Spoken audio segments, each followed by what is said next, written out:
That is smooth. It's the first time Mike has been behind the wheel since it got fully tuned. It does run a lot better. He hasn't really got to drive it around. He just turned it around, pulled it in the garage, but we'll do that later. Not yet, but today. But today. Today. Yes, we do have a list. We have to figure out we are losing voltage on the fuel pump at wide open throttle for some reason. We have a quick disconnect under there that we think may be the culprit, so we're going to take that out of the mix and just hardwire all the way through, and then we'll check that. And if that doesn't work, we may have to change the pump. So we are hoping that that is going to be our fix. We have to do some grinding on the steering center crossmember thing, whatever, because it is center link, because it is rubbing on the oil pan. And we are going to do some AC work because Mike got our hoses all done. We now have a port on the low side. We think, we hope, we're going to try. And we might even do a little more exhaust work so that that fits underneath the back of the car a little better. We're working today and tomorrow on all that stuff. I am coming to Houston next week to see our nephew and his wife and kids, and coming back on Saturday. Mike is coming with me, and then the Dark Knight goes home Sunday. Back to Houston. So he can start playing with it after work every day. Every day. Every day. So as always, we have much to do. We'll get started. All right, I forgot to mention that it appears we fixed a problem inadvertently, and that is gosh darn amazing. We had a battery drain on this thing forever, and we always had to disconnect the battery, or within a day or so it would just be dead. We never took the time to actually trace that down, but we had to do some work behind the dash to rewire or wire in his new gauges, speedometer, gas gauge, those kinds of things. And evidently in the process we fixed our problem, because this thing was sitting for about 3 weeks. I had forgotten to disconnect the battery, and Mike jumped in and it cranked right up. Just tested it. It's got 13.4 volts on that battery, so evidently inadvertently we fixed our problem. And I'll take it. So that's pretty cool. Mike is under the car. We are trying to seek a win, because we've had a little bit of loss today. That's been a little depressing. It's been a little hard to take. We got all the AC lines hooked up. We got seals. We had an expert come over to make sure that everything was sealed. We pulled down a vacuum. It held a vacuum. We found the correct wires to power the compressor and got it grounded, got it wired, and all of that works good. Everything's beautiful. And we put one can in, it sucked it on. We turned on the compressor and started pulling the other can in, and then something went horribly awry. We had head pressure of up to like 350 pounds, and we shut everything down before we blew a line.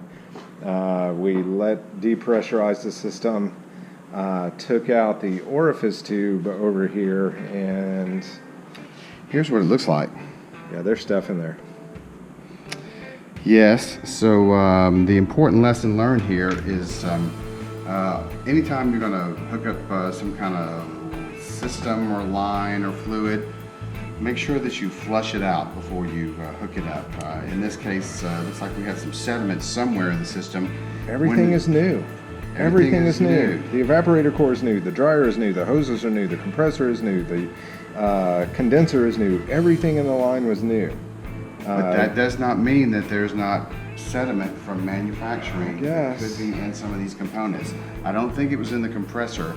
I think the culprit is possibly in this hard line, but I think it might have been in these lines. We've had multiple reworks on these hoses, multiple fittings, trying to get everything to work together. The last one that we did was we put an inlet port on this low pressure side. So somehow we had some sediment in there. You can see the way that it clogged up the Orifice tube. We got a problem in here, and we watched that compressor tried to turn on, and it was cycling correctly, but then it just rolled over and heated up. I mean, it was burning hot, everything. Yeah, it was. And there's oil in it. I put oil in it. I put the right oil in it. I put the right amount of oil in it. Anyway, so we're starting over there. We got to figure that out. We got to go get a flush kit. We got to get a new compressor, and we flush out the entire system and hopefully try again. Obviously, we need a new orifice tube. Yes, we do need a new orifice tube. But on the wind side, we've been working on. We had the center what? What's the name of the center link on the steering underneath? Center link all afternoon. I think we finally got it so that it will clear the pan. We'll see. We'll have to move the wheels back and forth and see if it really will do that. I think so. Unfortunately, it was wearing a divot in that pan, and so we've had to do quite a bit of grinding on it to make it not do that. Look how dry everything it is down here. It's amazing. No leaks, no leaks. Anyway, so we're gonna try that steering link again. Again, we're seeking some wind, cause yeah, that was an ugly loss. Anyway, much to do. I find myself telling Mike very often, hey, that's just part of the hobby. It's been one of those weekends. We had catastrophic failure with the AC system yesterday. We don't know exactly what happened, but burned up that pump in a hurry. Everything is new.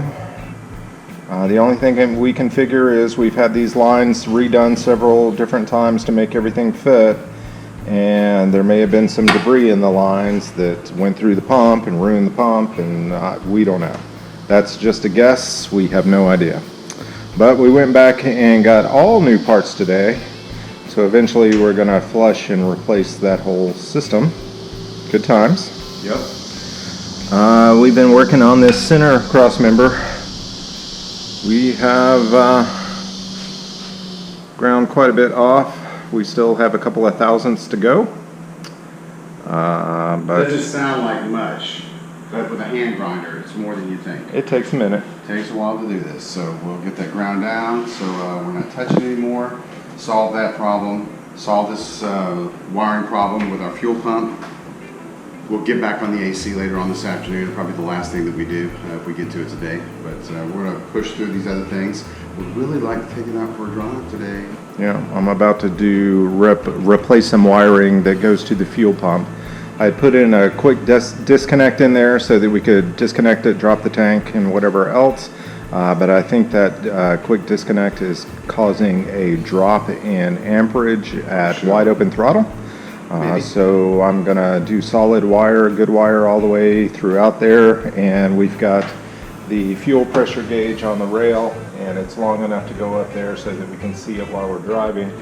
And so unfortunately, I know it's going to be a struggle, but we're going to have to do a couple of full throttle pulls so that we can keep an eye on that fuel pressure gauge to see if this has fixed our problem. I mean, I have to put it on the floor? I'm afraid so. Jeez. Yeah, I know. I know it's part of the hobby. It's just not safe. So we're going to get started with all of that. We've got much to do. It is already almost 11 o'clock, and we are just getting started. So that's some bullshiggity in and of itself. So we're going to work for about 3 or 4 hours, and then Mike's going to have to drive back to Houston. So, but it is July, what, 28th? Today's 28th.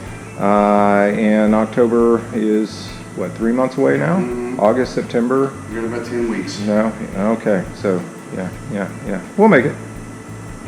In one way or another, this is a temporary setback because we weren't planning on driving back to Houston this week anyway. And we know we built in another work day in case we need it before we drive it, and it looks like we might need it. So. Well, it'll drive now. It just won't have AC. It's only Texas in July. Yeah, well, if I leave around 7:30, 8 o'clock at night after it cools down, and do a little night driving, then it might be tolerable. You got headlights. Yeah, we do have headlights. All right, as always, we have much. You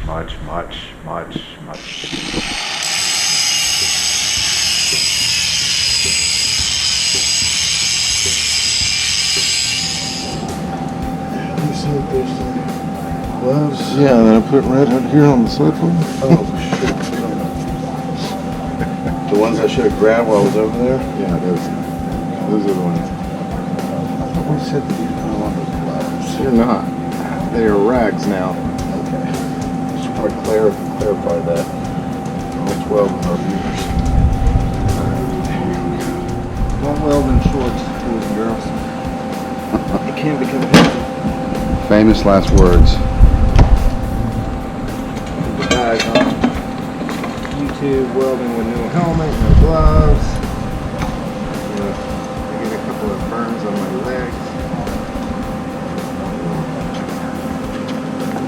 Consider that reasonably responsible. Hold that. Yeah. Alright, look away.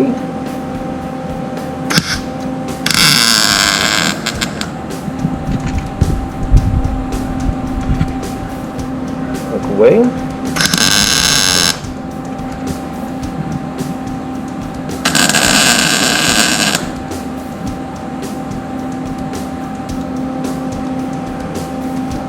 Look away.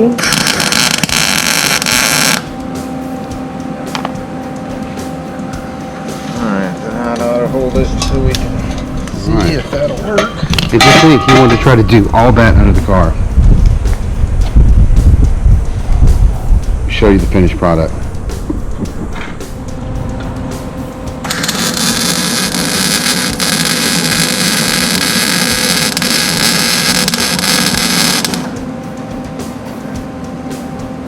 Look at that. I've done that before, almost.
Actually get good at this one day.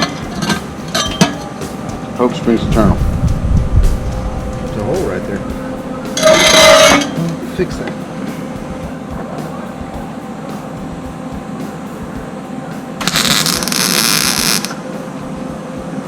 Ain't no more.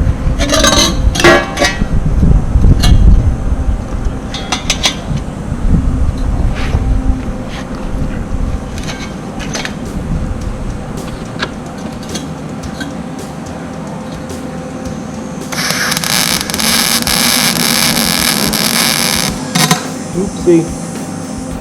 Got a little hot.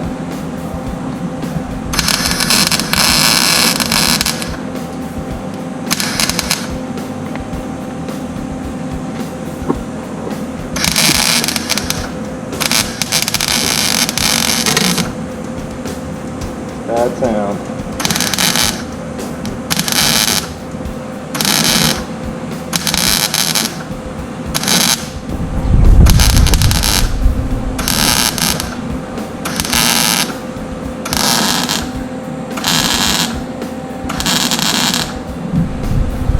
Good as nickel.